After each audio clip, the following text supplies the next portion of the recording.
The primary water source for 40 million Americans is failing. Arizona, a state of sprawling cities built in the heart of the Sonoran Desert, is first in line for the consequences. And the civilization that it has spent a century constructing is now facing a mathematical certainty it cannot reverse. The state's allotment from the Colorado River has been slashed by 21%. Lake Mead, the largest reservoir in the United States, a vast man-made sea that anchors the entire American Southwest, now stands at 1,052 feet above sea level. This is dangerously below its full capacity of 1,229 feet. This is not a temporary dip. It is a new reality. Federal projections warn that the lake could plummet to 1,200 feet by the summer of 2027, a level that would shatter all previous records. The debate over this crisis is echoing in communities across the country. Let us know in the comments if you live in a region facing its own water challenges. This is a story with national implications. This is a rapidly evolving crisis, and we are tracking every development. A significant number of people who find this reporting essential forget to subscribe. To ensure you do not miss critical updates on this and other urgent stories, please take a moment to subscribe. It is the only way to guarantee you stay informed. Let us begin. The cuts are not theoretical. They're happening now. For 2025, Arizona is operating under a Tier 1 shortage declaration from the federal government, forcing a reduction of 512,000 acre-feet of water. To put that number in perspective, a single acre-foot is enough water to supply 3 typical households for an entire year. The year before, in 2023, the cuts were even deeper. At Tier 2, a shortage forced a cut of 592,000 acre-feet. This represents nearly 34% of the normal supply delivered by the Central Arizona Project, the 336-mile canal that is the state's main artery for Colorado River water. But here is the detail that tells the real story. The rules that have governed the river for 2 decades are about to expire. The 2007 Colorado River Interim Guidelines, the legal framework dictating how the Great Dams at Lake Powell and Lake Mead are operated during shortages, will cease to exist on December 31st, 2026. After that date, there is no agreement, there are no rules. 7 states, 2 countries, and 40 million people will enter a new era of profound uncertainty. And the states are in a bitter, intractable deadlock over what comes next. This is a crisis a century in the making. Here is how Arizona arrived at the edge of a cliff. The timeline begins in 1922. That year, representatives from 7 western states gathered to sign the Colorado River Compact. They divided the river in 2, allocating 7.5 million acre-feet of water to the upper basin states of Colorado, New Mexico, Utah, and Wyoming, and another 7.5 million to the lower basin of Arizona, California, and Nevada. The problem was the data. The measurements used to calculate the river's flow were taken during one of the wettest periods in the last 1,200 years. The river was never as flush with water as the founders of the compact believed. The system was structurally over-allocated from the day it was created. It was an honest mistake that would have catastrophic modern consequences. For decades, Arizona was unable to fully use its share. The state watched as California built massive aqueducts and grew into an agricultural and metropolitan powerhouse on the back of Colorado River water. Arizona wanted its own project. On September 30th, 1968, the Colorado River Basin Project Act was signed into law, authorizing the construction of the Central Arizona Project, or CAP. It was a monumental feat of engineering. A great canal stretching from Lake Havasu on the California border, lifting water thousands of feet over mountains, and delivering it to the desert cities of Phoenix and Tucson. But to get the canal built, Arizona had to make a fateful compromise. It had to agree that its rights to the water delivered by the CAP would be junior to California's long-established rights. This meant that in times of shortage, Arizona's CAP supply would be the first to be cut, and the deepest. The architects of the deal believed such deep shortages were a distant, unlikely possibility. They were wrong. The canary in the coal mine did not sing in a government office. It sang in a quiet, unincorporated community on the affluent fringe of Scottsdale. Rio Verde Foothills is an area of roughly 2,000 homes, a place where people moved for desert views, and a degree of rural autonomy. Because it was not an official city, it had no municipal water service. For years, residents relied on private water hauling companies that would fill their trucks at a commercial standpipe owned by the city of Scottsdale. On January 1st, 2023, that lifeline was severed. Citing its own drought management plan and the need to conserve water for its own citizens, Scottsdale turned off the tap. Overnight, a modern American suburb was thrown into a state of precarity. The cost of hauled water skyrocketed as trucks were forced to drive much farther to find willing suppliers. Some residents reported paying thousands of dollars a month just to keep their homes functional. For 3 years, the community lived in a state of crisis. They organized, they protested, they pleaded with state and county officials. They became a national symbol of what happens when the elaborate systems supporting suburban life suddenly break. What do you believe a community's responsibility is to its unincorporated neighbors? The debate is intense. Share your view in the comments below. Finally, on January 1st, 2026, a permanent solution arrived. A private utility company named Ecor USA opened a new dedicated water filling station for the community. Frank Metzler, an Ecor vice president, stood at the opening ceremony and spoke of the relief. 1,400 homes. 1,400 families who didn't know whether or not they had a reliable source of water. And it's a great feeling to know that it's been addressed. We're open for business, but the relief came with a new price tag. The average resident would now pay about $130 per month, a combination of a $75 base fee and 16 cents per gallon. The crisis was over, but the era of cheap, abundant water was gone forever. Rio Verde Foothills became a warning, a harbinger of a future where water is no longer an assumption, but a transaction. And this is where it gets worse. The dwindling Colorado River supply put immense pressure on Arizona's other major water source, groundwater. These are vast, ancient aquifers, some extending thousands of feet deep beneath the desert floor. To prevent their depletion, Arizona passed one of the nation's most visionary pieces of water legislation in 1980. The Groundwater Management Act created special regulatory zones called active management areas, or AMAs, around the state's major population centers. Including the Phoenix AMA, within these zones the law established a powerful rule. Before a developer could build a new subdivision, they had to prove what is called a 100-year assured water supply.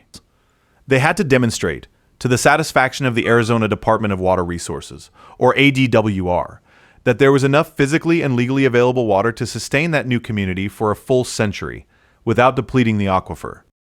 For 40 years, this law was the bedrock of Arizona's growth. It forced cities to conserve, to seek out renewable supplies, and to treat groundwater as a finite savings account, not a daily revenue stream. But the megadrought changed the math. As Colorado River water vanished, especially for the agricultural sector, developers on the suburban fringe of Phoenix began proposing projects that relied entirely on groundwater. The state's top water agency, the ADWR, ran the models again. And the results were alarming. On June 1st, 2023, Governor Katie Hobbs made a stunning announcement. Based on new projections from the ADWR under Director Thomas Bushatsky, the Phoenix AMA was facing a projected groundwater shortfall of 4.86 million acre-feet over the next century. This was a deficit of 4%. The savings account was going to be overdrawn. In response, Governor Hobbs ordered the ADWR to immediately halt the issuance of new assured water supply certificates for any housing development on the edges of Phoenix that relied solely on pumping groundwater. If this deep dive into the forces shaping our cities is valuable to you, please like this video. And if you have family or friends who would be shocked by this reality, share it with them. The move sent shockwaves through the development industry.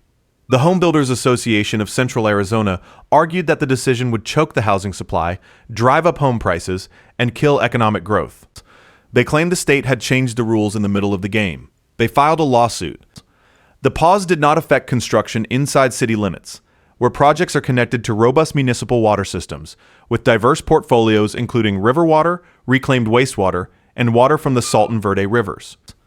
It only affected new subdivisions on the periphery, the very edge of the urban sprawl, where developers wanted to drill wells instead of connecting to a city system. The legal battle raged for nearly a year. Then, on April 21, 2026, it reached a conclusion that stunned the state's water establishment. Maricopa County Superior Court Judge Scott Blaney ruled in favor of the home builders. He declared the state's pause illegal. His reasoning was procedural. He argued that the ADWR, in altering its formula for calculating groundwater availability, had effectively created a new rule without going through the legally required public rulemaking process.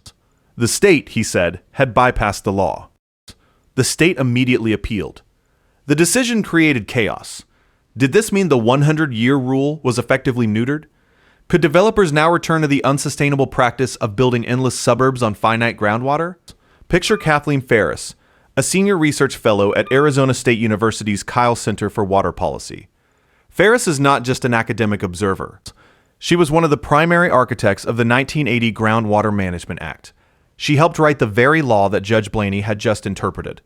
She was forceful in her critique, arguing the judge had fundamentally misread state water law. In a scathing analysis, she wrote, "The rule requires a developer to show a water supply in excess of the developer's proposed use. This is a misreading of the rule." She argued the law's intent was always to ensure the long-term health of the aquifer for everyone, not just to rubber stamp individual projects until the well ran dry. The ruling, she and other experts warned, could gut the very foundation of Arizona's water security. It is difficult to overstate how critical this reporting is for the communities involved. I know we have mentioned it before, but if you're finding this analysis crucial to understanding the future of the West, hitting that subscribe button truly helps us continue this investigative work. While Arizona's internal water laws were being dismantled in court, the larger, more existential crisis on the Colorado River was accelerating toward its own deadline. The December 31st, 2026 expiration date for the river's operating rules loomed like a guillotine. The negotiations between the 7 basin states had completely collapsed. The division was stark. The upper basin states, Colorado, Utah, Wyoming, and New Mexico, proposed a post-2026 framework where future cuts would be shared on a percentage basis. They argued that the lower basin had been using more than its fair share for decades, and it was time for a proportional reckoning. The lower basin states, Arizona, California, and Nevada, flatly rejected this. They proposed an alternative plan that continued to base cuts on specific water level, trigger elevations in Lake Mead and Lake Powell. Their argument was that their economies, agriculture, and cities were built on specific volumes of water, and a percentage cut was unworkably volatile. The two sides were miles apart. They were not even speaking the same language. The federal government, through the U.S. Bureau of Reclamation, grew increasingly frustrated. In June 2022, the Bureau's Commissioner Camille Calamlum-Touton had delivered a historic ultimatum to Congress. She warned that the basin states needed to collectively find a way to cut 2 to 4 million acre-feet of water use immediately, or the federal government would be forced to act unilaterally to prevent a catastrophic collapse of the Colorado River system. That threat still hung in the air. As the 2026 deadline approached and negotiations remained in gridlock, federal officials began to sound the alarm again. Andrea Travnicek, the Interior Assistant Secretary for Water and Science, gave a blunt assessment at a Senate hearing on June 10, 2026. "If they can't move their stakes to get closer," she said of the states, "we are going to have to do it for them." The prospect of a federally mandated reallocation of the West's most important river, an action with no modern precedent, was becoming more likely every day. Bypassing the stalled 7-state talks, the 3 lower basin states took a defiant step. On May 1st, 2026, they submitted a unilateral joint proposal directly to the Bureau of Reclamation. It was a tactical move, an attempt to anchor the future negotiations around their preferred framework, but it only deepened the animosity with the upper basin, which saw it as an act of bad faith. Shanti Rossett, the Colorado River Policy Manager at the powerful Metropolitan Water District of Southern California, perfectly captured the stakes. "Replacing is not a routine policy update," she stated in May 2026. "It is a fundamental reset of how the system may be operated going forward." Here is the problem that no one in charge wants to talk about. The physical reality of the reservoirs is outpacing the glacial speed of the policy debate.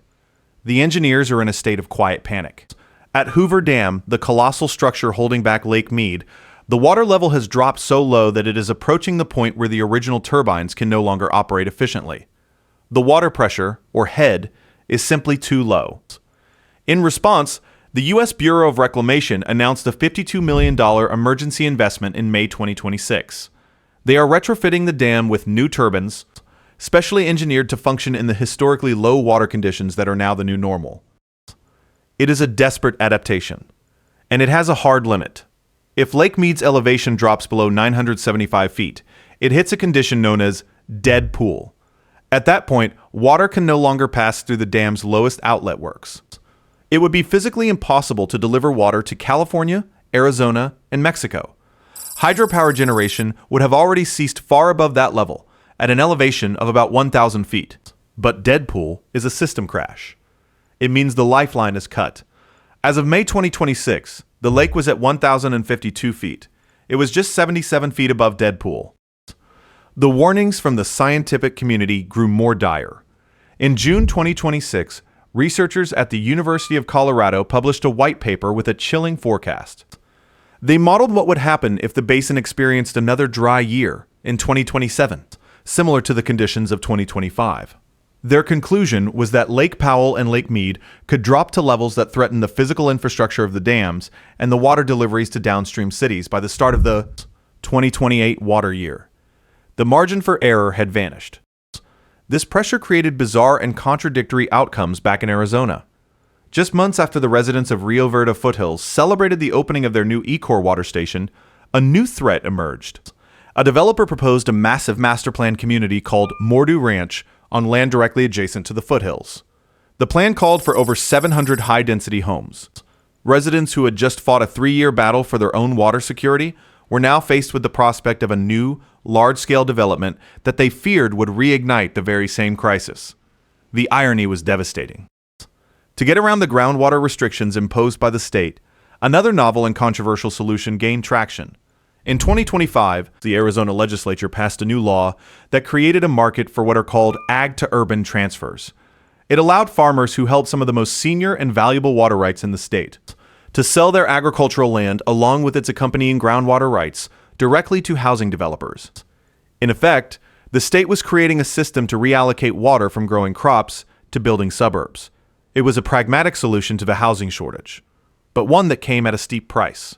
It pitted food security against housing security, forcing a choice between a future with local agriculture and a future with more suburban sprawl.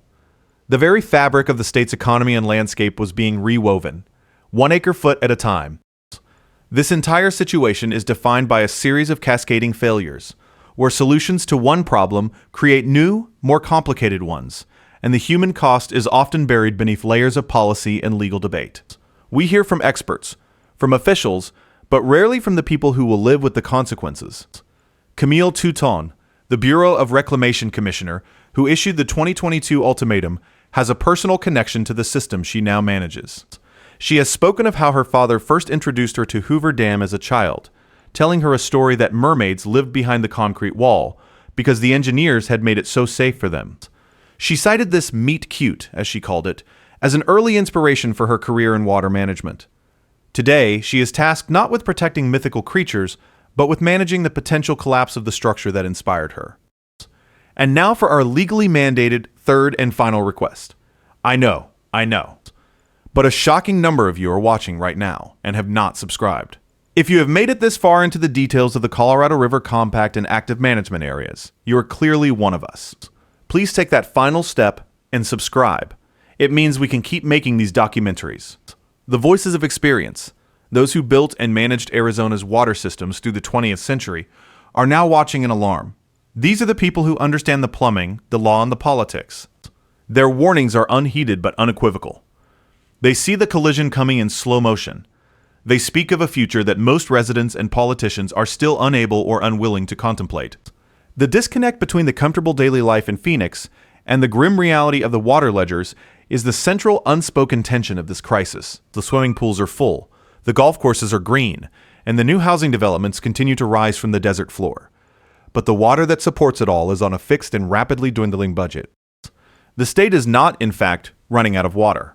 This is a common misconception. The aquifers are immense. The cities with strong municipal portfolios, like Central Phoenix and Tucson, have spent decades diversifying their supplies and are highly secure for the immediate future. The crisis is not one of absolute scarcity. It is a crisis of allocation. It is a crisis of geography. The pain is concentrated on the edges, on farmers in Pinal County whose cap water has been completely cut off, on unincorporated communities like Rio Verde Foothills, and on the developers who want to keep pushing the boundaries of the suburbs outward into the desert, far from the reach of renewable supplies. It is a slow, creeping catastrophe, not a sudden apocalypse. So, what comes next if the winter of 2026 to 2027 is dry? What happens if the snowpack in the Rocky Mountains, the ultimate source of the Colorado River, is below average for yet another year? The negotiations will grow more desperate. The federal government will face immense pressure to impose its own solution. an act that would almost certainly trigger a flurry of lawsuits from the states, potentially tying up river operations in court for years. The choice that Arizona faces is fundamental. Will it be a state that continues to chase infinite growth in a landscape of finite water? Or will it be a state that accepts its environmental limits and begins the painful process of adapting to a drier and more precarious future? The 1980 Groundwater Management Act was a bold attempt to choose the latter. The 2026 court ruling that weakened it represents a powerful push for the former. Will the states find a compromise before the 2026 deadline, or will the federal government be forced to dictate the future of the American West? Can a legal and political system designed in the wet, optimistic 20th century adapt to the dry, harsh realities of the 21st? And if a city like Scottsdale can turn off the water to its neighbors, what happens when entire states and nations begin to view each other through the same lens of desperate self-preservation? Right now, on the outer fringe of the Phoenix metropolis, a new home is being framed. Its future owners have been promised a lifestyle of sunshine and desert beauty. And somewhere deep beneath that home, a pump is drawing water from an ancient aquifer, a savings account that is slowly but surely being spent down. The concrete walls of the Central Arizona Project Canal, baking in the sun, carry only a fraction of the water they were built for, a monument to a past that is no longer the future.